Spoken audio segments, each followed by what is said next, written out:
We are here to testify that Jesus Christ has changed our lives. Just like these men up here coming to use their talents, they didn't always know God. They didn't always know.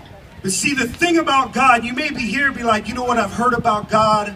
I don't believe in Jesus. I believe in God. I believe in a God. I don't know how to explain God, but I've heard a lot about Jesus. See, the thing is, you will come to a point in your life where you start seeking.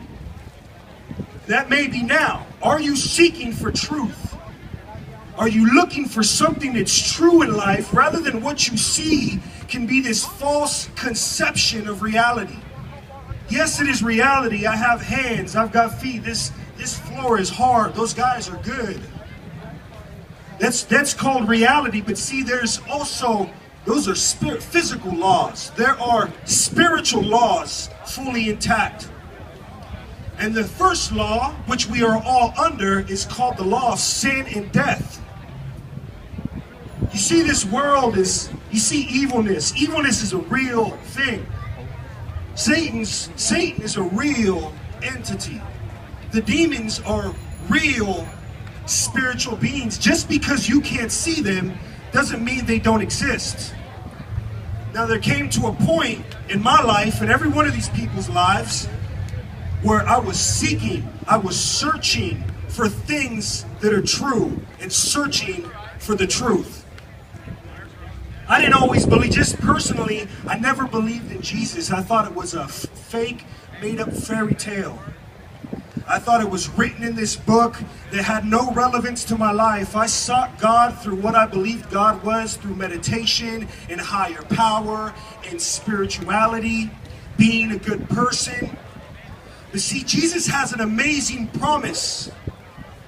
He said, if you search, you will find.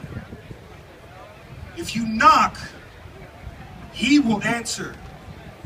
God knew I was searching for him. He knew I was searching for him through my practices, through my interpretations, through my opinion about what God was. And see, by God's mercy, I had an encounter with the spirituality, realized that there is a spiritual realm that is very true, very real. And it shocked me because their evilness does prevail. But what I knew of God, God was only perfect. He was only good. He was righteous. This wasn't bearing witness with the spirituality that I was into. I walked into a church. Thank God they had speakers outside the church, because I didn't go inside. I stood outside. And when I saw people that were praising God, it began to click in my mind that something very supernatural was taking place. And that these people had a relationship with God, and it struck me to my knees, and I realized that I had a great need, because my sin was great, and I had failed God many times in my life. My whole being of who I am as a human being has fallen short. Not once, not because I sinned last week, not because I sinned today. No, my whole being, my passion, my desire, my talents, my gifts, the thrust of my human being was all after myself.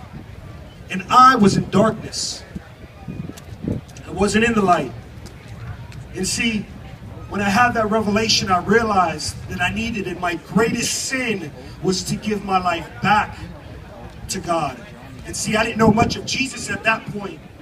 But what I knew was that this person, Jesus, was sent from God. That's all I knew. He was, they call him the anointed one, the chosen one. You may have heard about it many times. And I challenge you, if you're seeking for God, seek him and ask him to reveal himself to you, because he has. The Holy Spirit wants to come inside of your life. You guys on the pier, you guys here on the boardwalk, the Holy Spirit is calling your name. He has been calling your name. He's been protecting you ever since you were young. He wants to come into your life. Amen. Because someone else is calling you. Satan is calling you to live in perversion, to live in wickedness. And you know deep down in your heart that it's not right, because God has given that to you. So I pray that today you will grab somebody and ask about the truth of Jesus. See, there's many things that validated him. The scriptures are very highly validated. He walked this earth. He said he was God. He lived a sinless life, and yet he rose from the dead. No man's ever risen.